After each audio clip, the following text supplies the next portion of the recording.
21 point ಅಂದಾಜು ಮೊತ್ತ 21.60 ಲಕ್ಷ. ಇವತ್ತು ಭೂಮಿ ಪೂಜೆ ಎಲ್ಲರಿಗೂ ಒಂದು ಸಂತೋಷದ ವಿಷಯ. ಹೀಗೆ ನಮ್ಮ ಶಾಸಕರು ನಾವೊಂದು ಅಧ್ಯಕ್ಷ ಸ್ಥಾನ ವಹಿಸಿಕೊಂಡ ದಿನಮಾನದಿಂದ ಇವತ್ತಿನವರೆಗೂ ಎಲ್ಲ ಹೊಸ ಎಲ್ಲ ಕೆಲಸಗಳು ನಮ್ಮ ಕಡೆಯಿಂದ ಆಗ್ಬೋದು, ನಮ್ಮ ಶಾಸಕರ ಕಡೆಯಿಂದ ಆಗ್ಬೋದು. ಒಂದು ಸೆಂಟ್ರಿಂಗ್ ಲೈಟು, ಆಮೇಲೆ ಹೈಮಾಸ್ಟು ಹಾಗೂ ಪುರಸಭೆ ಕಾರ್ಯಾಲಯ ಎಲ್ಲ ಒಂದು ಹಕ್ಕುಪತ್ರ ಕೊಡೋದಾಗಿರ್ಬೋದು, ಎಲ್ಲ ಒಂದು ಸಂತೋಷದ ವಿಷಯ.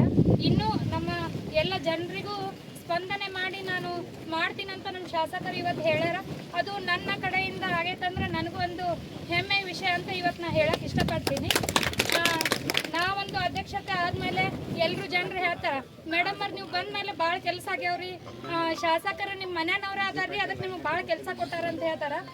ಆ ಜಾಗದಲ್ಲಿ ಬೇರೆ ಯಾರಿದ್ರು ಶಾಸಕರು ಮಾಡ್ತಿದ್ರು, ಆದ್ರೆ ಅದೊಂದು ನನ್ನ ಸೌಭಾಗ್ಯ ಅಂತ ನಾನು ಈ ಟೈಮ್ನಲ್ಲಿ ಹೇಳಕ್ಕೆ ಇಷ್ಟಪಡ್ತೀನಿ. ನನ್ನ ಊರು, ನನ್ನ ಜನ ಹಾಗೂ ನಮ್ಮ ಹೆಮ್ಮೆ ಶಾಸಕರಂತ ನಾನು ಎಲ್ಲರಿಗೂ ಹೇಳಿ ನನ್ನ ಒಂದೆರಡು ಮಾತುಗಳನ್ನು ಮುಗಿಸ್ತೇನೆ.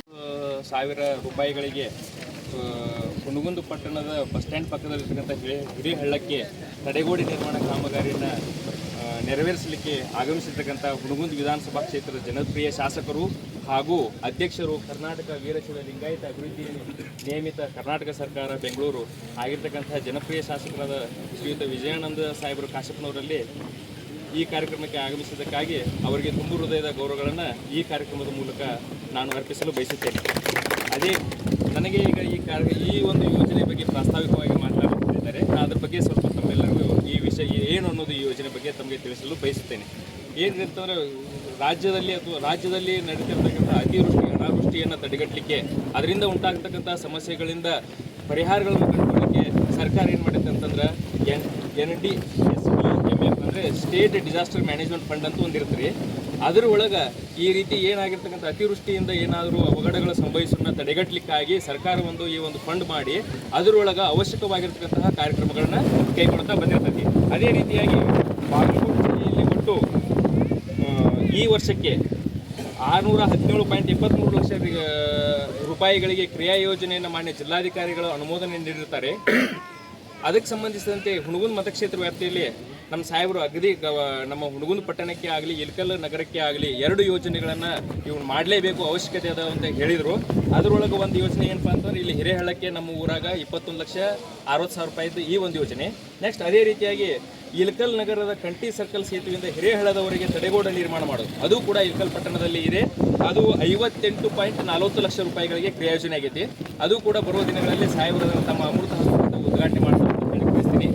ಸಾಹೇಬ್ರು ಇನ್ನೊಂದು ನನಗೆ ಅವಕಾಶ ಕೊಡೋದಾದ್ರೆ, ಸಾಹೇಬ್ರು ನಮ್ಮ ಹುನಗುಂದ ಪಟ್ಟಣದೊಳಗೆ ಇನ್ನೊಂದು ಕೆಲಸ ಇದೇ ರೀತಿ ಮಳೆ ಏನು ಬರ್ತಾ ಅತಿವೃಷ್ಟಿ ಆದಾಗ ಏನು ಸಮಸ್ಯೆ ಆಗ್ತಿತ್ತು ಅದರದ್ದು ಒಂದು ಕಾಮಗಾರಿನ ಈಗ ಆಲ್ರೆಡಿ ಮುಗಿಸ್ಯಾರ ಅಂತ ಹೇಳಿಕ್ಕೆ ಬಯಸ್ತೀನಿ. ಅದು ಯಾವುದಂದ್ರೆ ಇಲ್ಲಿ ನಮ್ಮ ಕುಂಬಾರ ಓಣಿ ಒಳಗೆ ಒಂದು ಗಟರ್ ಸಮಸ್ಯೆ ಇತ್ತು ಸರ್.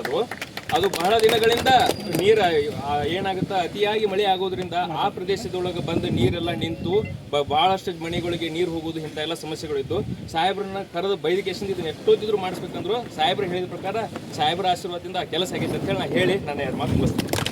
ರಸ್ತೆಗಳನ್ನು ಮಾಡ್ತಾ ಇದ್ದೀವಿ ಮತ್ತು ಅದಲ್ಲದೆ ನಾವು ಹಿಂದೆ ನಾನು 2013-14ರಲ್ಲಿ ಏನೋ ಒಂದು ಬಡಾವಣೆ, ಆಶ್ರಯ ಬಡಾವಣೆ ಮಾಡಿದ್ವಿ. ಏನು ನಮ್ಮ ಪುರಸಭೆಯ ಒಂದು ಜಾಗೆಯಲ್ಲೇ 54 ಎಕರೆ ಭೂಮಿಯಲ್ಲಿ 24 ಎಕರೆಯಲ್ಲಿ ಸುಮಾರು 941 ಹಕ್ಕುಪತ್ರಗಳನ್ನು ಕೊಟ್ಟಿದ್ವಿ. ಅವನ ಹಕ್ಕುಪತ್ರ ಕೂಡ ನಿಲ್ಲಿಸಿದ್ವಿ. ನಾನು ಮತ್ತೆ ಆಯ್ಕೆಯಾಗಿ ಬಂದ ಮೇಲೆ ಹಕ್ಕುಪತ್ರಗಳು ಕೂಡ ವಿತರಣೆ ಮಾಡಿದ್ದೀನಿ. ಅದಕ್ಕೆ ಈಗ 941ರಲ್ಲಿ 500 ಮನೆ ಕಟ್ಟಡಕ್ಕೆ ಇವತ್ತು ಸರ್ಕಾರ ನಮ್ಮ ರಾಜೀವ್ ಗಾಂಧಿ ವಸತಿ ನಿಗಮ ಈಗ ಅನುಮತಿ ಕೊಟ್ಟಿದೆ. ಈಗಾಗಲೇ ಅವು GPS ಆಗಿದ್ದಾವೆ. ಅಲ್ಲಿ ಲೇಔಟ್ ಫಾರ್ಮೇಷನ್ ಆಗಿದ್ದಿಲ್ಲ, ಲೇಔಟ್ ಫಾರ್ಮೇಷನ್ ಮಾಡಿದ್ವಿ. ಈಗ ಶೀಘ್ರದಲ್ಲೇ ನಾವು ಅವರಿಗೆ ಮನೆ ಕಟ್ಟೋದಕ್ಕೆ ಆದೇಶ ಪತ್ರವನ್ನು ನೀಡ್ತೀವಿ. ಆದೇಶ ಪತ್ರ ಮನೆ ಕಟ್ಟೋದಕ್ಕೆ ಆ ಆದೇಶ ಪತ್ರ ಸುಮಾರು 500 ಜನಕ್ಕೆ ಆ ಫಲಾನುಭವಿಗಳಿಗೆ ಮನೆ ಕಟ್ಟಿಕೊಡುವಂಥ ಕೆಲಸ ಕೂಡ ಸರ್ಕಾರ ಮಾಡ್ತಾ ಇದೆ. ಈ ರೀತಿಯಲ್ಲಿ ಹಲವಾರು ಅಭಿವೃದ್ಧಿ ಕೆಲಸಗಳನ್ನು ನಾವು ಕೈಗೊಂಡಿದ್ದೀವಿ. ಹುನಗುಂದ ನಗರ ಇವತ್ತು ನಗರೋತ್ಥಾನ ಕೆಲಸಗಳು ನಡೀತಾ ಇದ್ದಾವೆ. ಕುಡಿ ನೀರು ಈ ರೀತಿ ಕೆಲಸಗಳು ಆಗ್ತಾ ಇದ್ದಾವೆ. ಇನ್ನೂ ಬರೋ ದಿನಗಳಲ್ಲಿ ಇನ್ನೂ ಭಾಳಷ್ಟು ಅಭಿವೃದ್ಧಿ ಕೆಲಸಗಳು ಬಾಕಿ ಇದ್ದಾವೆ.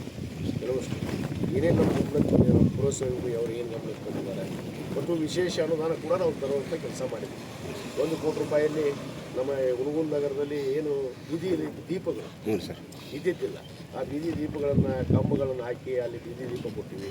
ಮತ್ತು ಹೈಮಾಸ್ ಕೂಡ 7 ಹೈಮಾಸ್ಕಲ್ ಕೂಡ ಈಗಾಗಲೇ ಅದನ್ನ ಈಗಾಗಲೇ ಎರೆಕ್ಷನ್ ಮಾಡಿದ್ದಾರೆ.